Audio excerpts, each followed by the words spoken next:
Estou aguardando. Opa, doutor Marcelo, tudo bem? Boa noite. Doutor Marcelo chegou aqui na área, estamos hoje muito bem acompanhados. Aliás, diria eu, ciceroneados, né, por um... Olha, a maravilha dessas lives que aconteceram com mais frequência na quarentena, porque a gente teve, né, que reorganizar um pouquinho assim, a nossa noção de tempo e espaço, e que a gente conseguiu entrar em contato com pessoas, diria raras, né? Pessoas fantásticas que nos quatro cantos do país e até do mundo, de repente a gente conseguiu ter uma fantástica. E Dr. Marcelo Cardoso, que é o convidado hoje aqui, Olá, Marcelo, tudo bem? Boa noite. Doutora Regina, que prazer. Como vai? Estava falando aqui para os nossos... Eu estou me sentindo a Fátima Bernardes aqui trazendo convidados, sabe? Estou me achando. Então, eu estava falando aqui de que esses encontros cibernéticos, né, sobretudo essa fase de quarentena, eu acho que a gente ficando um pouco mais parado, a gente aumentou um pouco essa atividade online e trouxe uns encontros assim fantásticos, né, com umas pessoas assim, de repente viraram melhores amigos de infância, né?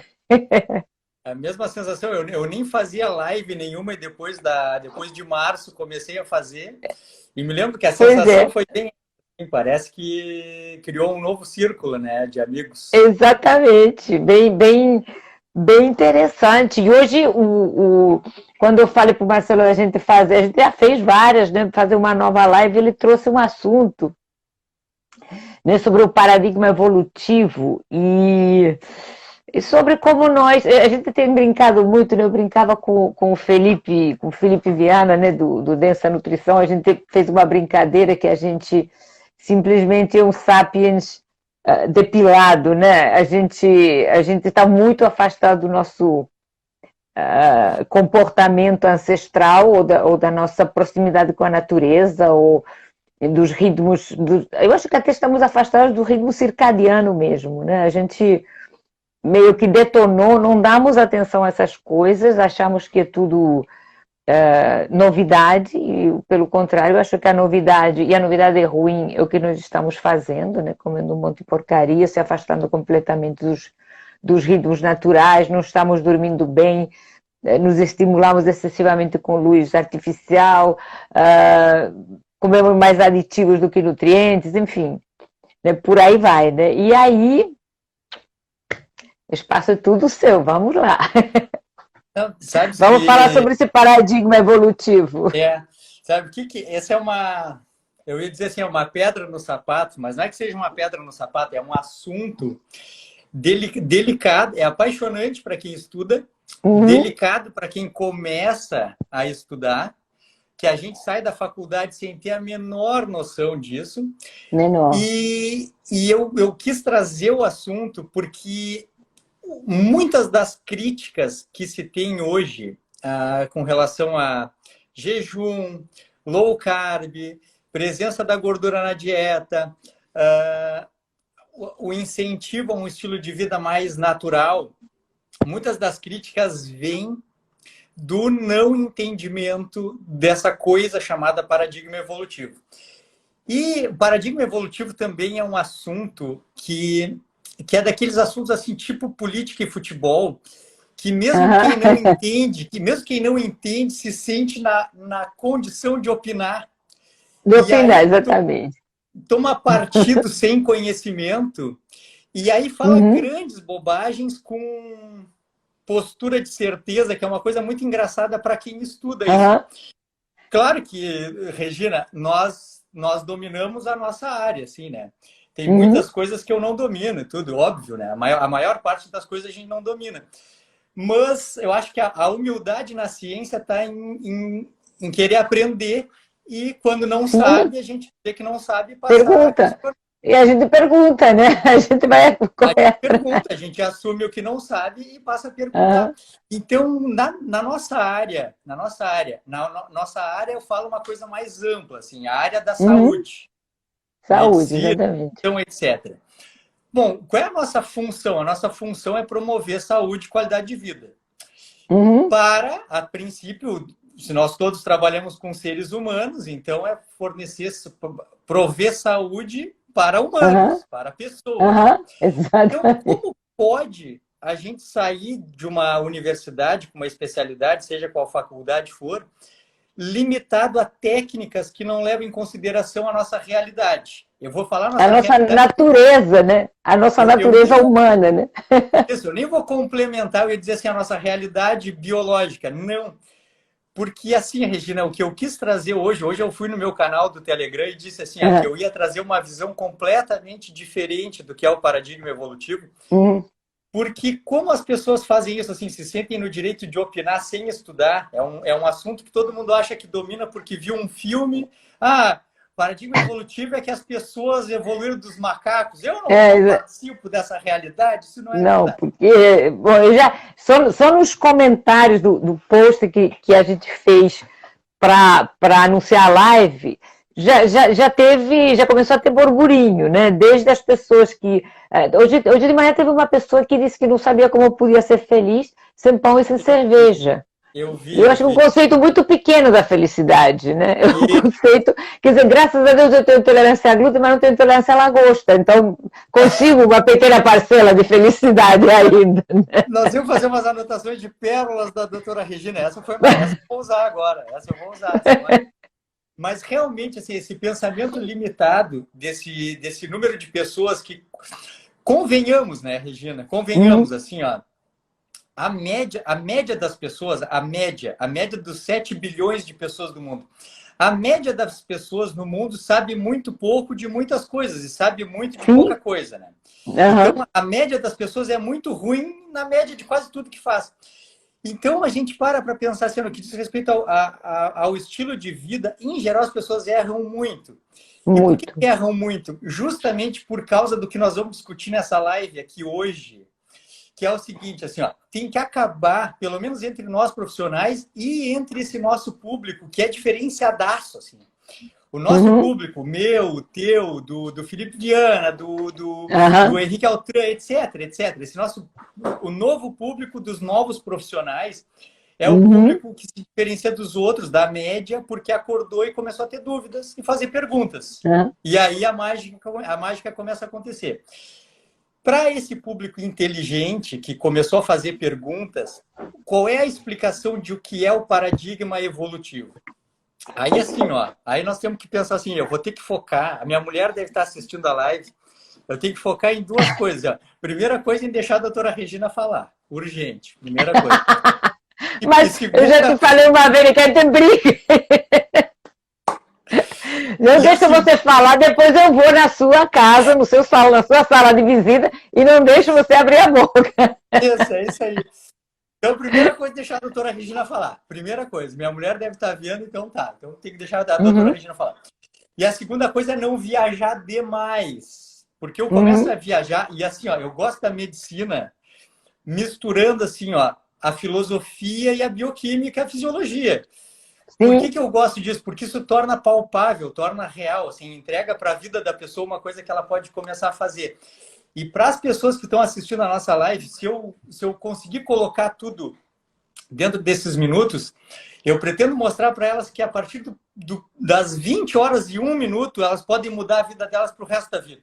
Se a gente conseguir fechar o raciocínio, às 20 horas e 1 minuto do dia 25 de agosto de 2020, as pessoas podem mudar o destino para o resto da vida.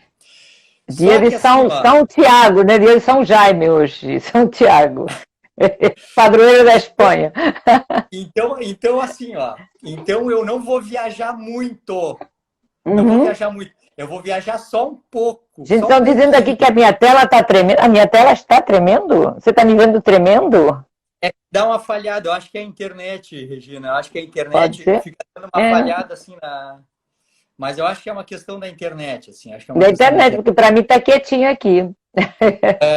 Eu coloquei, acho que eu coloquei nos meus grupos do Telegram, do Instagram e do WhatsApp, eu coloquei 4 livros que eu disse assim, ó, antes de levantar a mão e pedir para falar sobre paradigma evolutivo, Tu tens que ler o livro Origens, do Neil deGrasse Tyson. Tu tens que ler Sapiens, do Yuval Noah Harari. Tens que ler A História do Corpo Humano, de Daniel Lieberman. E tens que ler O Mundo até Ontem, de Jared Diamond. Esses 4 livros é fundamental ler, para não levantar a mão e dizer assim, ah, mas eu não acredito que tu não toma nem uma cervejinha. A pessoa que lê esses 4 livros, ela nunca mais vai pensar em comer de 3 em 3 horas, comer aveia, comer barrinha de cereal, tomar cerveja. Ou, ao menos, ela não vai fazer isso querendo, achando que vai dar certo. A pessoa que lê esses 4 livros... E não achando que é só isso, né? Porque o que eu vejo muito é que as pessoas... Nossa, você nunca... Não. Não, já deixei de gostar, até porque me cai tão mal que já deixei de gostar. Quer dizer, não acho que... Eu te digo, malagosta, tudo bem, eu lamentaria ter uma intolerância, um bom bife, né? Agora, pô, cerveja e pão, francamente, tem outras coisas da vida, né? Eu agora há pouco, eu decidi voluntariamente que eu ia diminuir drasticamente o consumo de castanhas e nozes. E aí sim, me doeu. Agora, ter parado de comer pão não me doeu. Mas então, assim, ó, eu acho que eu consigo, Regina, em poucos minutos, viajar pelas 2.000 páginas desses 4 livros juntos. Eu acho que eu consigo em poucos minutos. Então, se eu conseguir concatenar esses pensamentos, eu vou conseguir dar uma visão maior. Vamos lá, então. Posso viajar? Posso viajar? Pode. Aqui estamos. Aqui é território legalize, aqui é legalize, aqui é território Comanche. Vamos embora. Tá tudo liberadaço, tá? Show. Tudo liberadaço aqui. O que a gente tem que entender, assim, para poder chegar lá, no futuro e dizer assim, vocês estão falando sobre paradigma evolutivo, sobre o homem vir de macaco, vocês estão loucos, nós estamos em 2020, temos uma vida toda para viver, todo mundo vai morrer um dia, o que vocês estão se preocupando com isso?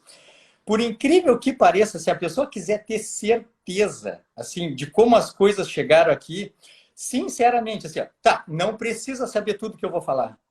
Mas tem que, para quem se interessa, e como eu disse, o nosso público é o público que passou a duvidar e fazer perguntas. A primeira coisa tem que entender o seguinte, ó, que nós somos partes da natureza. Nós não somos entidades espirituais que se materializaram, nós somos partes da natureza. A gente existe enquanto pessoa. E a história da natureza, pode, assim, ó, quem está assistindo, não desista, vá até o final, tudo vai fazer sentido. A história da natureza começa quando tudo começou. Diz, não acredito que ele vai falar de Big Bang. Por 30 segundos eu vou falar. Porque há 14 bilhões de anos, tudo que existe hoje começou. E qual é o nosso papel nisso? O nosso papel é entender que toda a matéria e a energia que se formou há 14 bilhões de anos passou por um processo evolutivo para chegar a ser o que é hoje. É só isso que eu quero dizer. Tá, calma, eu não vou viajar mais do que isso. Poderia, porque eu tenho as teorias de o que tinha antes do Big Bang, mas daí tem que estar muito legalizado mesmo para fazer.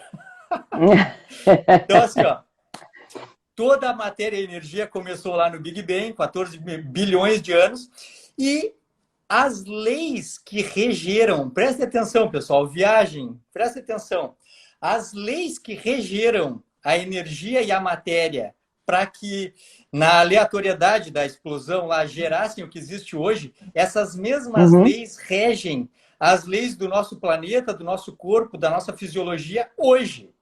Sim. Então, quando aquela energia e aquela matéria foram criadas por um evento catastrófico, hecatômbico, há 14 bilhões de anos, as leis da matéria e energia deram início ao processo evolutivo até que em um planetinha, num sisteminha solar, algumas moléculas começaram a ser capazes de fazer cópias delas mesmas e começaram a sofrer pressão do meio externo e começaram a gerar adaptações capazes de perpetuar a vida. É isso que importa saber para o começo do paradigma evolutivo.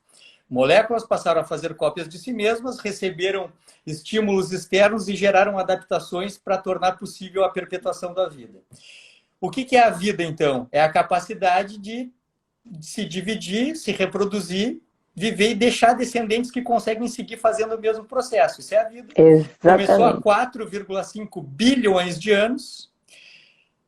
aumentando em complexidade. Presta atenção, pessoal, vamos viajar full. Assim, ó. A primeira molécula aprendeu a fazer cópia dela mesma, selecionou estímulos que era capaz de tornar ela capaz de sobreviver ao ambiente.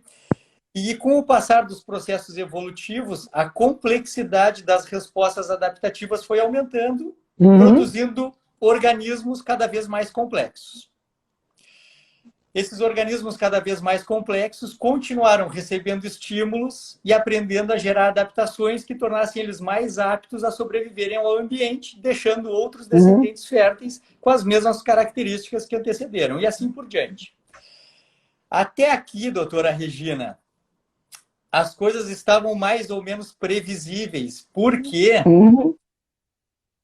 as moléculas que formaram células, e as células que formaram tecidos, e os tecidos que formaram órgãos, e os órgãos que formaram organismos, respeitavam unicamente os processos evolutivos biológicos. Biológicos, as leis da natureza, agora né? Nós vamos voar. Agora que nós vamos voar. Agora vocês vão entender o que é paradigma evolutivo. Porque há 3,2 milhões de anos, um grupo especial de seres vivos deu início a um outro tipo de processo evolutivo. Porque eles começaram a agir em sociedade e alterar o ambiente pela primeira vez na história do universo. Pela primeira vez na história do universo, há 3,2 milhões de anos, um grupo de seres vivos começou a interagir como sociedade, e nessa interação ser capaz de dominar o ambiente. E nesse processo se iniciou um outro tipo de evolução que não é mais a biológica, é a cultural. Cultural. Lá, quando os australopitecos, há 3,2 milhões de anos, se diferenciaram dos outros animais e começaram a interagir socialmente, olha aqui, Regina, olha que loucura, olha que loucura. Começou a ter um descompasso entre a evolução biológica, que é multimilenar, e a evolução cultural que estava nascendo. Estava nascendo. A evolução biológica continuou? Claro, ela continua até hoje e vai ser eterna. A grande questão é que a evolução biológica ela continua sendo multimilenar. Para trocar um traço biológico, preste atenção, pessoal, quem quer aprender por que a gente não pode comer aveia de 3 em 3 horas, seu Henrique Altran está aqui. Porque lá, 3,2 milhões de anos, o nosso corpo continuou evoluindo, recebendo... O que sem aveia. Significa receber estímulos do ambiente, que gerariam uma pressão seletiva, onde os mais aptos, e essa frase vai ser importante no fim da live, onde os mais aptos conseguiam sobreviver e deixar descendentes férteis capazes de dar continuidade ao processo evolutivo. Só que a evolução cultural, como ela se dá no campo das ideias, olha que coisa maravilhosa, incrível, como ela se dá no campo das ideias, ela amplia a velocidade da evolução muito mais rápido do que a capacidade biológica de evoluir. E a evolução da sociedade como um todo sobrepujou a capacidade da evolução biológica de acompanhar essas mudanças culturais. Então, esse foi o início do gênero Homo, que começou a usar instrumentos, dominar o fogo, depois conseguiu dominar a caça, que começou a conseguir dominar os animais e as plantas, até que agora, antes de ontem, agora, segunda-feira, que foi há 20 mil anos atrás, que foi agora, antes de ontem, a gente conseguiu dominar de vez o ambiente, dominando os animais e as plantas, a despeito da sazonalidade, a despeito das especificidades naturais. Então, a gente conseguiu uma evolução cultural muito grande a ponto de dominar o que nenhum outro animal conseguiu. A gente foi para o topo da pirâmide alimentar, dominou o planeta com o mesmo corpo que ainda estava evoluindo vindo lá dos macacos, do Australopithecus, do Homo habilis, do Homo erectus, Homo de Neandertal, ou Neandertal, e depois Homo sapiens. Só que a evolução cultural disparou. E aí hoje eu escrevi uma frase que disse assim, eu vou te ler a frase que eu escrevi agora de tarde, que era o seguinte, ó. Bom, várias eu escrevi legais, mas nos acostumamos com a velocidade da evolução cultural, dinâmica, rápida, facilmente mensurável. Admitimos passar a tomar um comprimido para o resto da vida para tratar uma doença instalada, mas falhamos ao preparar o nosso corpo para não adoecer. Essa foi uma frase que eu escrevi agora há pouco. Sensacional. Bota na moldura e me manda. Vou te mandar as fotos, E tem uma que é a mais legal de todas, que foi agora de tarde. Onde é que está aquela frase que eu botei sobre o pão? Sobre o pão. Eu escrevi uma frase sobre o pão, sobre os meus filhos. Assim, ó. Que eu acho que a visão que as pessoas têm de paradigma evolutivo é a visão da pessoa comum, é a mais fácil de entender, assim, ó, que as pessoas acham que a gente sempre foi assim como é hoje. As pessoas de 2020 acham que a gente sempre foi assim como é em 2020. As pessoas da década de 80 sempre acharam que eram como sempre foram na década de 80. E aí eu botei hoje de tarde aqui, sentadinho, eu botei assim, ó, que os nossos filhos não imaginam a vida sem celular. Eu tenho 3 filhos. Eles não imaginam como seria a vida sem celular. E os nossos pais não imaginam como é a vida sem pão. Porque a gente escuta Exatamente. assim, ó, mas como isso sempre existiu, sempre foi assim. Então, a vida toda. Um traço deletério da evolução cultural é a sensação momentânea de que a gente sempre foi como é no âmbito biológico e cultural. Eu chamo isso de provincianismo evolutivo, sabe? Aquele sujeito que nunca saiu daquela província, né? E quando sai, fica achando tudo... Você vê isso os turistas, né? Nossa, tudo dá vontade de rir, tudo bizarro, tudo estranho, né? E a gente sofre do provincianismo evolutivo. Quer dizer, a gente está aqui agora achando que sempre foi... As pessoas se matam com o negócio do pão, né? E aí me vem uma frase do Harari no Sapiens, que eu achei sensacional, que me fez me apaixonar por ele. Logo no início, quando ele fala da primeira revolução alimentar, né, da revolução agrícola, que fala assim, nós achamos que nós conquistamos o trigo, mas foi o trigo que nos conquistou, o trigo que determinou muita coisa, desde a sociedade de consumo até, enfim, um monte de coisa, né? E realmente eu acho que a gente fica nisso, fica nessa pobreza de imaginar que sempre foi assim. Imagina, não tem 3 dias que nossos tataravós andavam com uma lancinha tentando catar um coelho no meio do mato ou coisa assim. Tem uns jeitos, doutora Regina, tem uns jeitos de casar o entendimento filosófico, assim, biológico e cultural dos processos evolutivos, que quem não está disposto a abrir a mente nem consegue entender. Assim. Eu fiz uma enquete no meu Telegram lá, e as pessoas realmente elas têm uma imaturidade biológica absoluta. Assim, as pessoas vivem a cultura e negam a biologia de maneira espontânea e natural. Então, assim, no livro A História do Corpo Humano é um livro legal de ler, que ele faz um contraponto bem biológico-cultural. E aí, assim, ó, somando todos esses livros que eu falei, sai uma visão assim, ó, de que hoje a gente é míope, não consegue enxergar o longe, nem no espaço e nem no tempo. E isso é dramático, porque isso, primeiro, é real. A miopia é uma doença evolutiva. A miopia certamente não existia enquanto a gente sofria pressão seletiva, já que quem não enxergasse ao longe certamente era uma presa não mais sobrevivia, fácil. Né?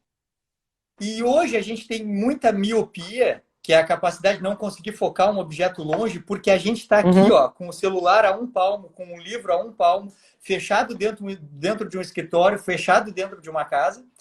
Isso foi capaz de conseguir alterar o tamanho do globo ocular de uma pessoa pela mudança cultural. Então, quem gravou o que eu escutei, o que eu falei, presta atenção. A exposição cultural é capaz de gerar uma mudança anatômica que cursa com morbidade.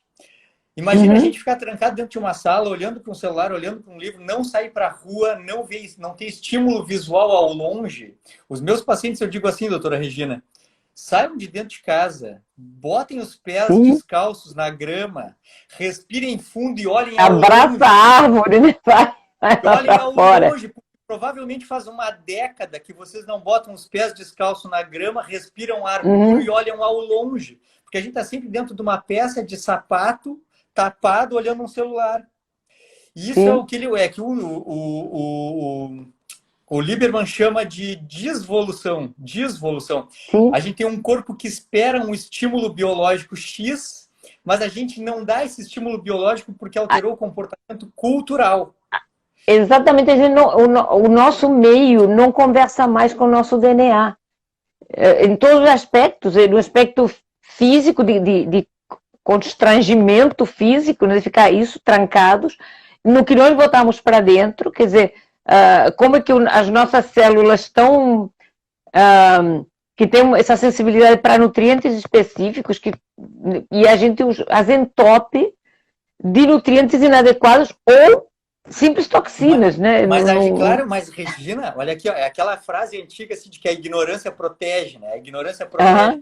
Porque para a pessoa conseguir viver no modelo ocidental padrão, assim, trocar o dia pela noite, trabalhar 20 horas por dia, se entupir de fast food, descontar as emoções em comida ruim, para a gente conseguir fazer isso, a gente tem que estar muito alienado, separado da realidade biológica e temporal. A gente se permitir ser escravizado dessa forma, a única explicação para isso é a gente simplesmente negar a realidade biológica e temporal e negar o nosso papel na vida enquanto seres vivos, assim, seres humanos que vão interagir com o planeta e ser felizes. A gente admitir uma vida isso é uma coisa que o humano faz bem, né? É a negação. A gente está imerso num ambiente onde se troca isso, saúde por doença. A gente normalizou, né? Normalizou, sei lá, pornografia em vez de sexo, produto comestível em vez de comida, qualquer líquido açucarado em vez de água, qualquer emprego porcaria em vez de realização. A gente normalizou isso e está lá encolhidinho, se entupindo, se intoxicando, se matando, né? Sim, olha aqui, ó. Até para os críticos dos processos evolutivos, tem uma explicação evolutiva para a gente tolerar isso, que é o seguinte, ó, a gente nunca evoluiu culturalmente por desejo, e sempre foi por imposição. Sempre foi por imposição. A natureza humana, assim como a natureza animal em geral, ela é pela busca por proteção e conforto. Então, tem um termo que eu não me lembro exatamente como é que é o termo, mas é assim, ó, a gente passou a aceitar a banalização do deletério, banalização do cotidiano e do deletério por conta de um custo-benefício que nos gere conforto. A gente aceitou adoecer desde que o que nos leva para a doença nos promova conforto. A gente evoluiu enquanto espécie buscando conforto e proteção. Então, quando a gente ganha o direito de calçar um sapato, comer de 3 em 3 horas, o que nos dê prazer, o que nos tire do frio, do calor, do medo, a gente aceita a doença, mas não larga o conforto. A gente foi forjado pelo processo evolutivo para o custo-benefício do conforto, a gente arcar com um custo que envolva a própria saúde. Porque inconscientemente, assim, gravado na nossa filogenia, assim, gravado no nosso DNA, se uma coisa nos dá proteção e conforto, nos dá prazer, essa coisa a gente vai fazer a despeito dos riscos. Sim, até porque todo o nosso circuito hedônico é programado para isso, para procurar, de fato, a sobrevivência, o conforto, o calor, a barriga cheia. Acontece que o nosso meio levou isso a um extremo que começou a ser deletério, de fato, né? Agora não estamos mais dentro da caverna junto com o grupo com uma fogueira acesa. Estamos nos entupindo de porcaria o tempo inteiro. Estamos com 1 de cada 6 habitantes do país diabético, e com níveis de obesidade enormes. Nosso corpo passou a ser praticamente uma armadilha, não mais um objeto enfim, de lúdico, ou de prazer, ou de movimento, ou de força, mas é uma coisa engordada, né? Não é engordar, é engordado, né? E como que saímos dessa armadilha? Porque o nosso núcleo accumbens, toda aquela nossa estrutura que a gente chama de circuito hedônico, nos leva a procurar o prazer. E nós vivemos numa sociedade que nos fornece prazer barato, que sabemos que nos adoece. O que nós fazemos agora? Não, eu acho que, na verdade, eu acho que a resposta, assim, ó, a resposta eu vou dar daqui a pouco. Uhum. A resposta eu vou dar daqui a pouco. Mas, assim, ó, o que aconteceu? Eu acho que, sabe o que minou? O que minou a nossa, o que minou a nossa chance de sucesso foi o seguinte, ó, esses dias eu fiz um vídeo, acho que foi até com a Carol Martins, que eu falei uma frase, depois que eu falei, eu gostei do que eu falei, porque eu disse assim, ó, que a gente está vivendo a adolescência da evolução cultural. A evolução biológica, ela já é uma senhora. A evolução biológica já testou tudo que a natureza já poderia. O processo evolutivo é o maior estudo clínico randomizado de todo o universo. Sim. Absolutamente todas as variáveis, absolutamente durante 100% do tempo, em absolutamente 100% dos seres vivos. Então, quem ficou vivo até aqui já passou por todos os testes possíveis de 14 bilhões de anos até 2020. Então, a biologia ela já está estabelecida. A biologia ela já está estabelecida. A cultura é uma jovem. A cultura é um adolescente que não sabe ainda o que fazer. Não vou falar uma bobagem, mas a cultura é uma adolescente e a gente não está sabendo lidar com ela ainda. O que é a cultura? O que se herdou desse convívio social que culminou com a evolução cultural? A busca por prazer e recompensa, a busca por segurança. E isso, no final, se resume em a busca por poder. Por poder. Certamente. Capacidade de prover segurança, de prover conforto, de prover prazer. E isso, nos dias de hoje, isso significa dinheiro. Dinheiro. Sim. Então, a evolução cultural culminou agora nesse caos, onde o que importa é o dinheiro. E assim como a gente tolera na vida individual traços negativos em busca de conforto, na sociedade se tolera acabar com populações às custas de dinheiro. O que acontece é que se todo conhecimento se baseia nisso, conhecimento, cultura, sociedade, se tudo se baseia em dinheiro e poder, se entende por que se passou a alimentar humanos não mais baseado na realidade biológica, mas sim alimentados baseados na realidade cultural. O que dá dinheiro? O que dá dinheiro é soja, o que dá dinheiro é fumo, o que dá dinheiro é açúcar. O que dá dinheiro? Porque o que der dinheiro, nós vamos dar para as pessoas comer. Ah, mas o desfecho vai ser negativo. Nós somos humanos, nós estamos dispostos a arcar com os desfechos negativos em nome do prazer e do conforto. No indivíduo e na sociedade. Quando uma pessoa fala assim, vocês estão falando de paradigma evolutivo, olha a minha cara de paisagem, vocês estão pensando em paradigma evolutivo, que o homem veio do macaco. Não, nós estamos pensando em uma coisa muito mais complexa. Evolução biológica versus evolução cultural. As limitações da evolução cultural, que é jovem, frente à experiência da evolução biológica, que é uma senhora que já testou tudo. Quem deve determinar as condutas de saúde, qualidade de vida, é a realidade biológica. E olha que bonito, agora eu vou dar a resposta. Quem deve prover as adaptações do meio para que se adeque às melhores soluções biológicas é a evolução cultural. Então a gente não tem que usar a evolução cultural em busca do prazer e da recompensa e da proteção como se fôssemos sapiens de 20 mil anos, de 200 mil anos atrás. Não. Quem nega o processo evolutivo é vítima dele. Olha que louco, Regina. Olha que louco. Quem nega o processo é vítima dele. Porque age como sapiens quando deturpa a própria saúde às custas de prazer, recompensa e proteção.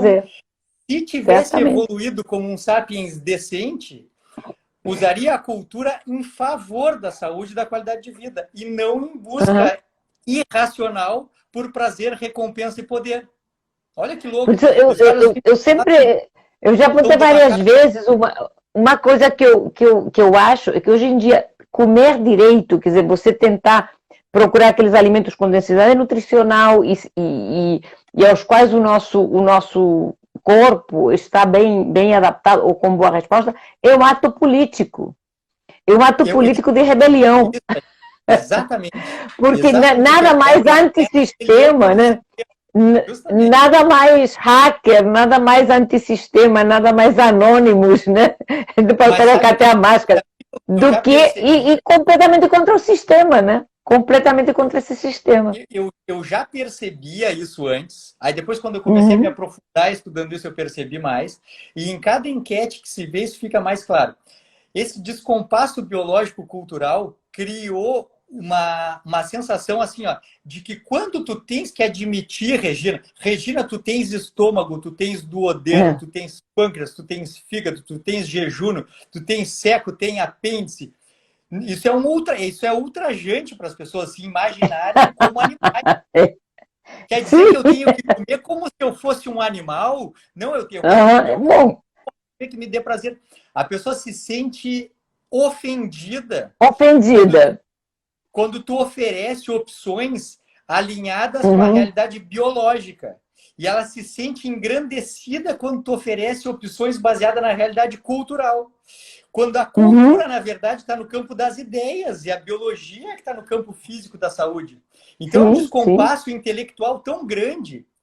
E aí eu e tu, Regina, os outros médicos, nutricionistas, etc., que trabalham com realidade biológica, somos, por vezes, rechaçados por quem não tem a menor ideia do descompasso biológico-cultural. Exatamente. Depois você diz que isso é muito radical. Então tá. Então, as pessoas falam assim, não tem que negociar comigo, negocia com teu pâncreas, que está exausto de fabricar insulina por tanta porcaria, tanto açúcar que você põe para dentro, né? A negociação não tem que ser comigo. Eu só estou aqui falando. E o pâncreas, ele não quer saber se a commodity, se a soja, se o trigo, se os campos de arroz. Eu estou no sul do Rio Grande do Sul, que é um grande produtor de arroz e soja. O pâncreas não quer saber, o intestino leaky gut síndrome do intestino irritável, não quer saber se a soja está dando dinheiro para o Rio Grande do Sul, porque o intestino é de 200 mil anos. O dinheiro da soja é de 2020. Mas esse descompasso biológico-cultural que gera doença, gera dinheiro para quem recebe, mas doença para quem consome. Certamente. É inacreditável que a gente tenha que falar o óbvio, tipo, vamos comer de acordo com o que a natureza provê, vamos fazer o mais perto sempre da natureza, e isso vira quase uma heresia, porque a triste realidade é que a maioria dos nossos colegas não só não tem a menor ideia de alimentação ou de nutrição, porque isso não foi sequer ensinado na faculdade, como uma cadeira que seria, eu acho, muito necessária seria uma de antropologia, porque se você não conhece, quer dizer, quem não conhece a história é condenado a repeti-la, né? E essa aculturação é um fato, sendo que isso na faculdade de medicina, porque o que a gente vê na faculdade de nutrição é ainda mais paradoxal. Quer dizer, são 2 anos estudando bioquímica, estudando fisiologia, estudando lipólise, gluconeogênese e todo aquele catatal de reações bioquímicas, e no 3º ano, pula para um francês semiolo, para o 40% dos cereais, para o comer de 3 em 3 horas, e vai daí sem solução de continuidade. E você fala assim, como que ainda ninguém parou para pensar no desatino que são essas teorias? Quer dizer, quando você passa, medicina é a mesma coisa, a gente passa os 3 primeiros anos estudando fisiologia, histologia, bioquímica e pula para farmacologia, né? E ninguém para pensar porque você está lá querendo fazer concurso para, sei lá... Quer se formar, quer sair para trabalhar, tem um monte de provas e tudo mais, mas olha aqui, ó, se eu chego a cair numa cadeira de docência... Se eu chego aqui numa cadeira de docência de fisiologia, eu te juro, Regina, eu ensino os 14 bilhões de história do planeta, do universo, e os 4,5 bilhões da história na vida da Terra. Porque olha aqui, ó, claro, não dá para viajar tanto numa live, mas desde que, por exemplo, uma bactéria começou a selecionar se usaria enxofre ou oxigênio, a gente começou a mudar o substrato energético, a cadeia transportadora de elétrons, e a gente é hoje o que é por conta desse acúmulo de estímulos. Mas não precisa isso, em geral. O que precisa saber é o seguinte, assim, ó. Então, o que eu quero que fique gravado aqui nessa live eternamente, Regina? O paradigma evolutivo tem a ver com o descompasso biológico-cultural. Paradigma evolutivo leva em consideração que biologicamente a gente é fruto de uma seleção de estímulos para que a gente fosse capaz de sobreviver e deixar descendentes férteis, e que culturalmente a gente evoluiu para buscar conforto, poder e recompensa. E que hoje a gente é adolescente cultural e idoso biológico, e a gente tem que amadurecer a cultura para que se alinhe à realidade biológica. Pronto, falei, consegui. Exatamente. E exatamente. E por quê? Eu acho que agora, se a gente não conseguir se reevoluir, se readaptar, a gente não sobrevive. Quer dizer, eu acho que a continuação do paradigma evolutivo é que nós chegamos num ponto que ou voltamos, ou engatamos uma ré, ou pelo menos paramos e pensamos, ou não sobrevivemos como espécie. Nós estamos formando, já vão em umas 3 gerações talvez dos anos 80 em diante, umas gerações profundamente doentes. E isso agora, no aqui e agora, está atingindo os muito jovens.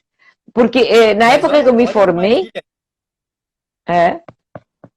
Quando eu me formei, que seguramente você não era nem nascido, doenças como resistência à insulina, como ovário policístico, eu me lembro daquele ultrassom embrionário que dava uma imagem com nitidez zero, da gente ver um ovário policístico, era uma coisa raríssima, raríssima. A síndrome de resistência periférica à insulina, nem existia o conceito. E quem não está resistente à insulina nos dias de hoje, quem não tem hipotiroidismo, quem não sofre crise de enxaqueca, quem não tem algum distúrbio digestivo, sabe, da goela até o derrière, né? Alguma coisa está sofrendo. Tem uma armadilha que é a armadilha que a gente tem que aprender a não cair mais. A armadilha é aquela questão assim, ó, de que o processo biológico ele é muito lento. Até mesmo um processo assim, de alteração epigenética leva gerações. Assim, leva gerações. Uma alteração de uma geração vai culminar em alterações nas outras próximas gerações. Mas a mudança cultural ela é tão rápida, que foi o exemplo que eu dei do celular para os meus filhos. Assim, ela é tão rápida que se transforma no novo normal em uma década. Em uma década, se agora, por acaso, a pandemia... Vamos fazer assim um exemplo esdrúxulo, só para marcar. Se agora a pandemia de coronavírus fica uma questão endêmica e mortal. Endêmica e mortal. Nunca mais para de morrer 1.000 e tantas pessoas por dia no mundo inteiro, morrendo gente. Daqui a um ano já é normal. Já nem tem mais noticiário falando que está morrendo 1.000 e tantas pessoas por dia. Já se contabiliza isso como normal e já se toma condutas culturais já sabendo que esse é o normal. Não, isso é assim, porque, segue a vida. De fato, isso já estamos fazendo, né? Nós já tínhamos uma pandemia prévia de obesidade e diabetes, exatamente, com números muito mais assustadores, porque é claro que toda morte por doença é trágica, e é trágica especialmente para o indivíduo e para os que o cercam, mas os números da pandemia de diabetes, ou o que eu diria de doenças metabólicas, ou até de doenças evolutivas, ou de que vão de encontro com a evolução, eram números muito mais assustadores, são números muito mais assustadores que a pandemia viral que estamos sofrendo. E, no entanto, tomo metformina, tomo uma estatina, qual o remédio... Essa é a realidade, afinal isso é assim... Afinal, isso é assim, eu já tenho 40 anos, eu já tenho 30 anos, e daí nem começou, a festa nem começou, tu não tá sabendo. Tem uma mulher que é uma senhora de 68 anos, assim, que sem nenhuma capacidade física e cognitiva mais, assim, muito limitada. Ele disse, olha, 68 anos, eu quero estar voando com 68 anos. Tem que estar. Graças a Deus, eu fui criada por um pai que aos 98 anos ainda andava de bicicleta. Então, eu quero ser assim quando eu crescer. Eu quero ser igual. Quer dizer, eu acho que essa consciência de viver perto da natureza, eu aprendi com meu pai, né? E meu pai teve uma longevidade, que faleceu recentemente, com 101 anos, morreu dormindo na paz, mas ele nunca se afastou do que era essencial, e ele nunca se afastou por instinto, porque ele era marceneiro, não tinha conhecimento científico nenhum, mas tinha um instinto que o levava para perto da natureza, né? E esse instinto, a imensa maioria das pessoas perdeu, está completamente desconectado disso, e crente que é dono da verdade, porque se eu não como pão francês, a minha vida deve ser muito triste. Só que assim, ó, Regina, agora eu vou dar o segredo, agora, Regina, de por que nós vamos mudar o mundo nessa década. Opa, lembra da música? O segredo tava na nossa cara todo o tempo, a gente não via. Olha só, tá? Os grandes críticos do paradigma evolutivo, necessariamente é quem não estuda o paradigma evolutivo, porque paradigma evolutivo é uma daquelas coisas que qualquer ser humano que estude, ele passa a entender e aplicar. Então, os grandes críticos são os que não estudaram. Mas uma das críticas negativas dos grandes críticos é que eles dizem assim, ó, olha, o pessoal, presta atenção, ninguém que fosse um humano moderno, que fosse levado no tempo para a era paleolítica, sobreviveria nem um dia. Olha o detalhe. Aqui tem uma mensagem subliminar que vai explicar o que a gente vai fazer para mudar o mundo.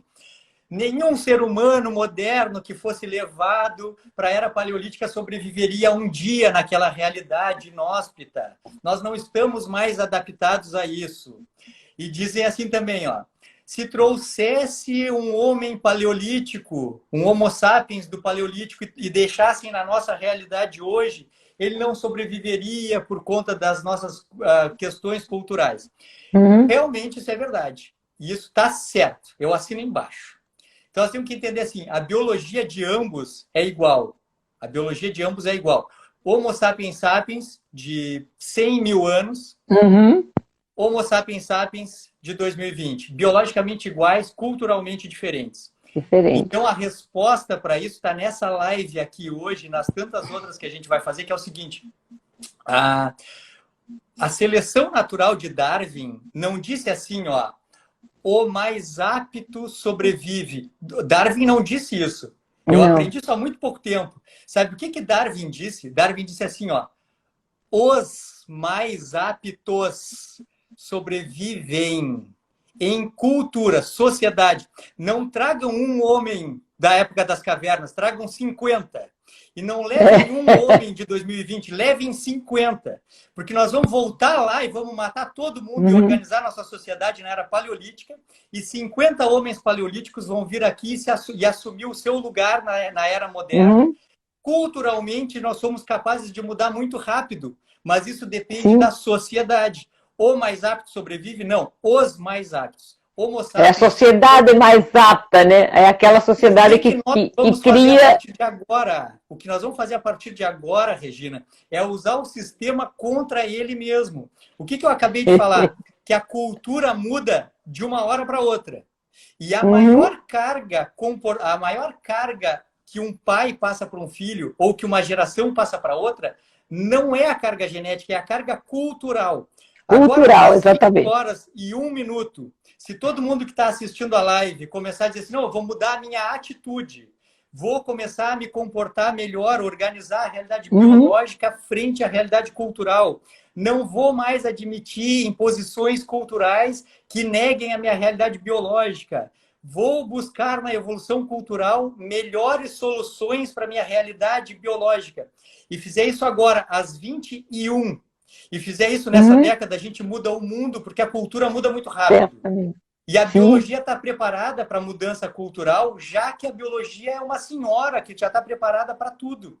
A gente não está preparada para a mudança ambiental que a cultura fez, mas está preparado para a nova mudança cultural que a gente fará. Pronto, falei de novo. Opa, maravilha! Então, estamos na luta, porque realmente é uma... Como dizemos na Espanha, tem que amolecer o tijolo todos os dias, né? Aqui no Brasil você fala que é matar um leão todo dia, né? Porque é inacreditável, quer dizer, coisa tão A mais B igual a C, né? tão cartesianamente clara, seja uma coisa tão difícil de entender. E eu acho que o que é muito triste, que me entristece, é que não é aquela pessoa que de repente não teve acesso a uma educação da área científica ou que não tem acesso a uma determinada literatura. É que os nossos pares, que têm o privilégio de uma educação superior e que deveriam ter um conhecimento biológico e bioquímico suficiente para entender, neguem essa realidade sem sequer se dar o trabalho de ir lá e... Gente, não precisa ler o livro inteiro, leia um abstrato de um artigo para começar a acender alguma luzinha, né? Como fala o doutor José Neto, fala assim, de algumas coisas você só vai ler o abstrato, vai ter tempo de ler tudo, então aquilo já te leva a acender uma chaminha de curiosidade, né? Isso que às vezes me revolta é ver que quem tem o privilégio, quem deveria estar usufruindo esse privilégio para fomentar, está na negação e está instalado naquela zona de conforto, que cada dia está mais apertada, porque a pessoa cada dia está mais gorda, então a zona de conforto vai apertando, né? Mas em busca de conforto e de poder. A grande questão é sim, essa. Sim, os profissionais que ficam estagnados, eles ficam estagnados porque esse é o status quo, esse é o lugar de conforto, é o lugar onde ele tem poder. O que não esperavam, doutora Regina, o que não esperavam era esse levante cultural, do amadurecimento cultural de quem decidiu quem quer fazer a diferença. E hoje a gente pega um celular, bota aqui... Onde é que tu estás mesmo? Está em São Paulo? É Rio de Janeiro. Apesar de estar frio polar aqui, mas está Rio de Janeiro. A gente pega um celular no sul do Brasil, pega outro no sudeste do Brasil, começa a falar com 200 pessoas do Brasil inteiro, e amanhã de novo, e amanhã de novo, e amanhã de novo. Quando eu decidi que... Tu sabes, conhece a minha teoria dos hashtags, doutora Regina? Sim, eu vi que o pessoal está colocando aqui, né? E hashtags são arquétipos, assim, os hashtag 2 e hashtag 1 são os que vão mudar o mundo, a gente interessado em mudar de vida. Eu decidi que eu ia atender na minha vida hashtag 2, hashtag 1, não ia mais querer atender curioso, não ia atender, não vou atender mais, vou atender só hashtag 2, hashtag 1. Só gente, assim, interessada em tomar a conta da própria vida. O que aconteceu? Uma enxurrada no meu consultório e nas redes sociais, seja Instagram, Telegram, WhatsApp, de pessoas dizendo assim, eu quero mudar de vida, eu quero mudar de vida, quero mudar de vida, quero mudar de vida, quero mudar de vida, quero mudar de vida. Cada um desses é um agente cultural. E qual é o nosso poder? O poder é que a velocidade da mudança cultural é muito rápida. Então, a única coisa que a gente tem que conseguir é engajamento para que cada um faça a sua parte. Cada um fazendo a sua parte e transmitindo conhecimento para as crianças, principalmente, a gente consegue em pouquíssimos anos mudar o mundo inteiro. Ou pelo menos a nossa realidade, a realidade à nossa volta. E eu acho que claro, há uma consciência porque a doença está aí, as pessoas estão vendo. Então isso, inclusive, movimentos com os quais eu não chego a concordar, tipo, não sei, alimentação vegana, tudo isso são uma busca, né? Eu acho que uma busca, eventualmente, é na direção errada, mas é uma busca pela mudança. E eu acho que a gente está... a gente tem quase que uma obrigação... Quer dizer, eu considero isso minha obrigação a partir de agora, porque eu tô graças a Deus, me aposentei, agora eu vou ficar só perturbando a rede social. Me fizeram fechar o consultório por conta de pandemia, né? Eu não sei se eu abro de novo, mas agora eu vou ficar aqui só perturbando. E eu vou... eu tô aqui pendente da hora, porque o Instagram te corta, se de repente é óbvio que eu quero deixar essa live salva. Mas eu vou lançar daqui um desafio para a gente e para outros colegas que estão nesse movimento e que tem uma concordância de ideias. A gente não vai deixar isso morrer, a gente vai fazer esses encontros, a gente tem que rotinizar isso. A gente tem que rotinizar porque é isso que nós vamos deixar. Né? Eu acho muito, me sinto hoje muito mais transcendente como profissional, com esse veículo que me permite atingir agora, sei lá, 202 pessoas que têm assistindo. Né? Se eu estivesse num dia meu de rotina, eu teria falado com 10. Né? Suponho que no seu caso é mesmo. Então eu acho que a gente tem que garfar essa oportunidade dessa nossa parcela cultural de de século XXI, né, de 2020, e aproveitar isso, quer dizer, ir fundo com isso, fazer a reevolução, né? Chamar todo mundo para a reevolução. Claro. Eu acho que a mensagem que a gente pode deixar é assim, que por enquanto, como a gente está amadurecendo a parte cultural, a gente é minoria. Sim. Mas isso é progressão geométrica. Quanto mais com certeza. Com certeza, porque eu duvido que qualquer pessoa que tenha assistido hoje, tenha ouvido você falando, não vai ser obrigada a parar para pensar. E não vai assistir da próxima vez com mais interesse, não vai ler o livro, porque eu acho que a proposta agora é essa, e como a coisa estamos ficando assim, o tempinho já está encolhendo, eu acho que foi extremamente enriquecedor. As tuas colocações foram brilhantes. A gente não cansa, né? A gente tem um tempo limitado, mas a gente não cansa de ouvir. E eu quero te agradecer demais, porque, enfim, muito bom. Regina, eu adoro escutar o que você fala. Tu quer ficar incomodando nas redes sociais. Quando tu quiser incomodar muito, tu me chama e a gente incomoda. Vamos fazer disso uma coisa periódica e que eu espero que o pessoal acompanhe. Eu tenho certeza que vai acompanhar, que esse número vai crescer e que juntos somos mais fortes. Claro que essa realidade de mudança de vida, realidade de mudança cultural, promoção de saúde são assuntos complexos e por vezes são maçantes. Mas a gente tem que insistir em conhecimento, porque conhecimento é cultura e só com cultura a gente vai mudar. Então não adianta... E empoderamento, né? Olha aqui, Regina.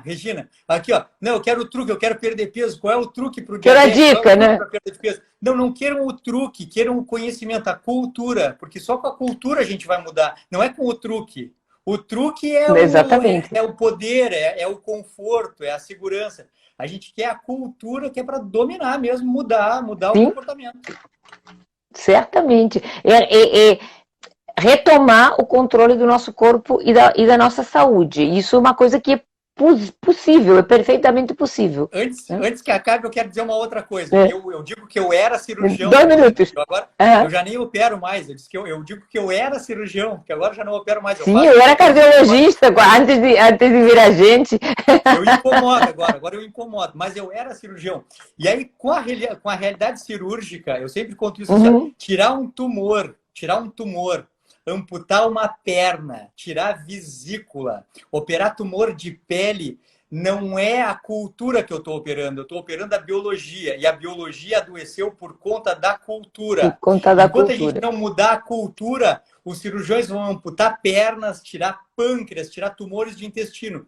Entendam de uma vez por todas, a doença crônica não existe. Ela é um desajuste cultural e biológico. Cultural.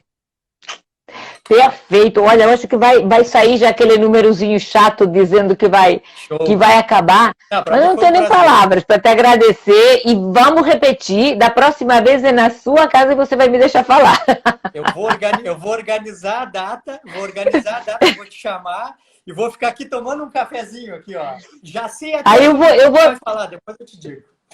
Vamos sim, e a gente pode lançar desafio, porque o que eu não sei, eu corro para lá e estudo. Ó, tá me dando aqui 27 segundos, então vou fechar antes de coisa. Brigadíssimo, como sempre, foi um prazer enorme. Estou sempre à tua disposição. Então vou fechar aqui e vou salvar, tá? Gente, boa noite. Bom, tchau, pessoal. Tudo bom, até mais, obrigado.